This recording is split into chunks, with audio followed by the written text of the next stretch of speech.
Welcome to the KSO studio. Today's hunt brings us to Northeast Ohio.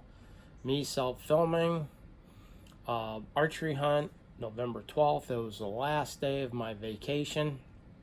I usually take an archery vacation, and I usually pound it pretty good until it's over with. But lately, Northeast Ohio has been kind of coming on stronger about the 15th through the 20th.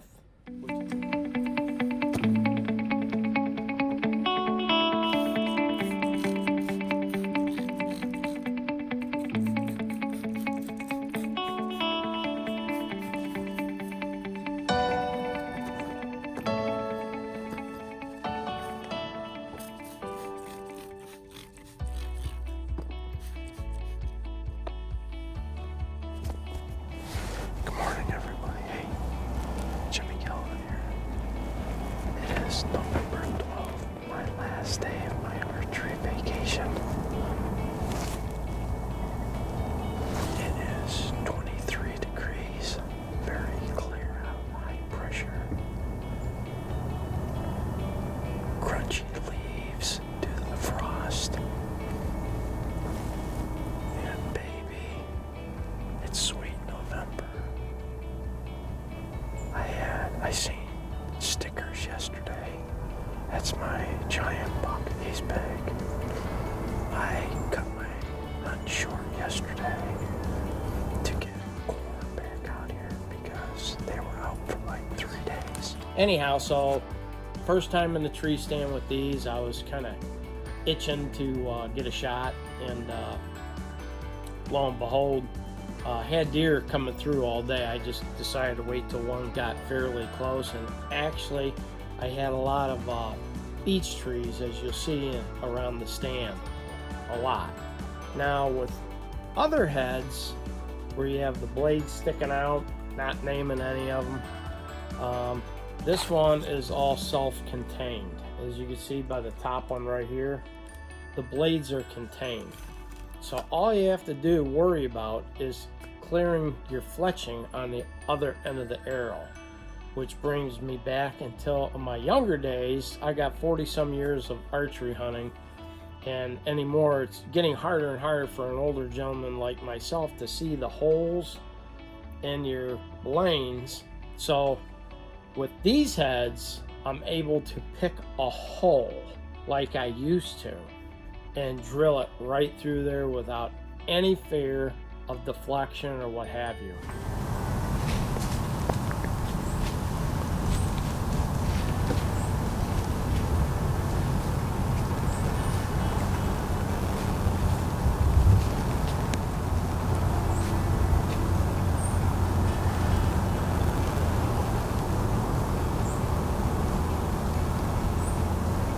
I am totally impressed with these heads. Now they have quite a few different sizes and blade widths now, and at a later time we'll go over those, but I prefer the 100s.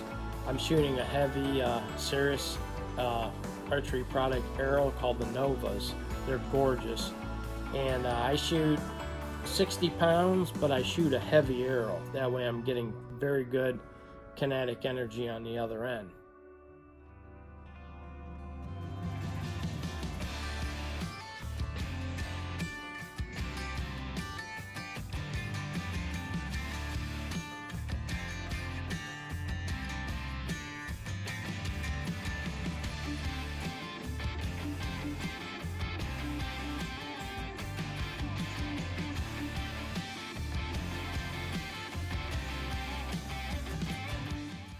So anyhow, with the Thornheads, I was itching to take a shot here.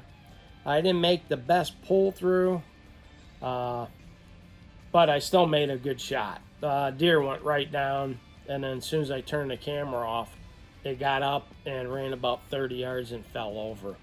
Now I didn't get any footage of coming up to the deer, the recovery, but I did some pictures at the end, what have you. But even though I jerked a little bit, my release wasn't that smooth like it should have been, because I was kind of like antsy.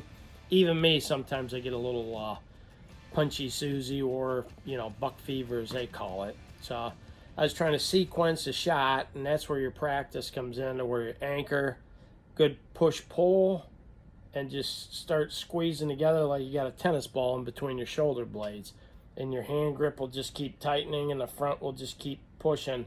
And when it trips off and it's a surprise, your hand goes back and the bow handle goes back.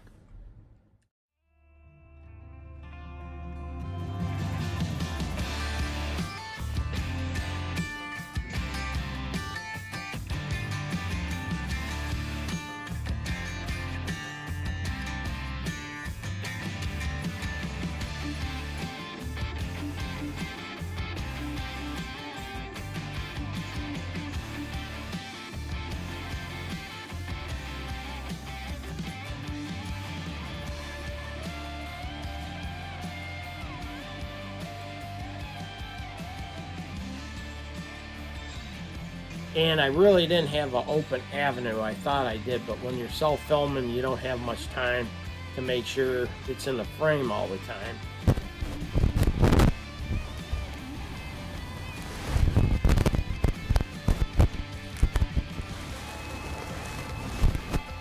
Just on the trigger a little bit. Terrible pull through.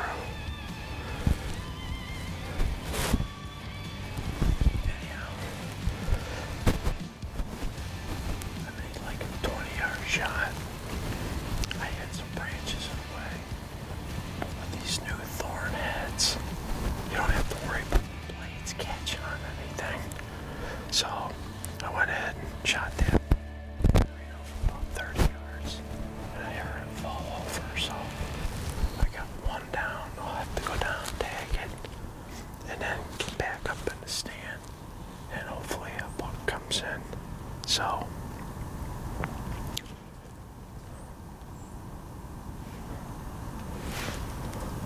Baby.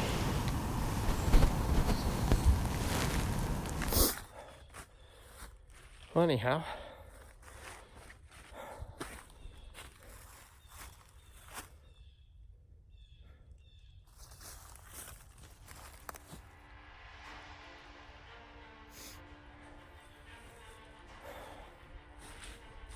pretty good blood trail.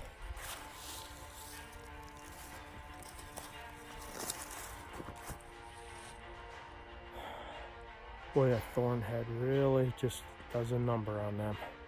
Anyhow, it's not a very big deer. I thought it was just a mid-sized doe, but it turns out to be just a little button buck.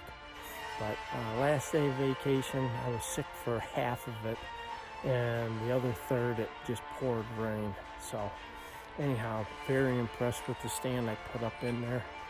I had stickers behind me yesterday, and it came to my feeder after I left early, went and got corn, we did the feeder, so they've been out for like 3 days.